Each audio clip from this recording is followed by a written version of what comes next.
The Heretic Happy Hour is a podcast I've been doing now for a couple of years with some friends of mine. It's a lot of fun. I will just say, I will always tell people this, it's not for everybody. I have a lot of good friends, and my mom is one of them, who doesn't enjoy it, and that's okay. I just tell people, if you listen to it and you don't enjoy it, it's not for you. But the people that really do listen to it and love it, it is for someone like that. And so there's a little bit of language in it. That's probably usually I hear the complaint about some people like, oh, okay, we drop some F-bombs once in a while. What I love about the podcast, there's like 4 hosts, myself and 3 other people, and we don't agree on things. I can say what I think about something, and Matt or Derek or Katie can say they disagree, and we just go, hey, that's okay. That was interesting, and we move on. And I think in our in our world today with social media especially, Christians tend to really divide over, like, do you agree with me on this or you agree with me on that? If you don't agree with me, you're a heretic, and I can't be with you, I can't hang out with you anymore. So we divide over agreement or disagreement so much. And so that's one of the things I love about the Heretic Happy Hour podcast. It's a chance to show people, no, you know what? You actually can be friends with someone and have a conversation with someone, and you can even disagree on certain things, and that's okay, right? You can disagree, but you can do so without hating each other, without arguing, and without dividing over differences of opinion. So that's what I love about the Heretic Happy Hour.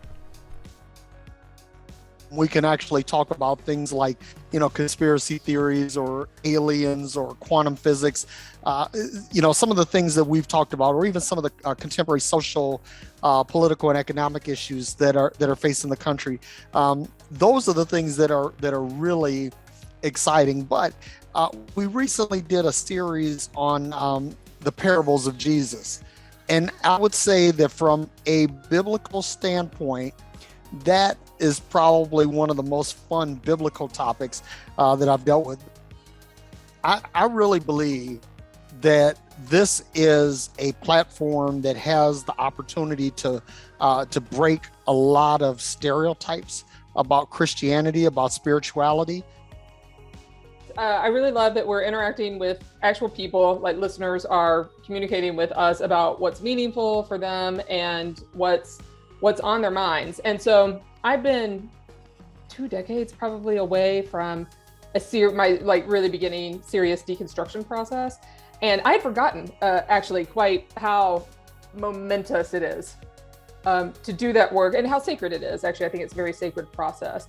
So in some ways it's brought me, since I joined about 1.5 years ago, it's kind of brought me back in touch with that really formative time in my life. And so I just be the kind of person I am. I love interacting with people and being a companion, even in over the airwaves or through a podcast, of people who are on their journey. Because anytime we're doing spiritual work, it's a deeply sacred journey.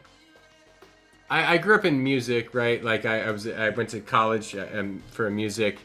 It's almost like a band in the best way. And we've been going at it for 4 years. You know what I love about it? It's super refreshing because it doesn't matter that we don't all see eye to eye, but what matters most is our relationships. And to me, that's what Christianity is. Like, I guarantee me and Derek Day don't see eye to eye on theology.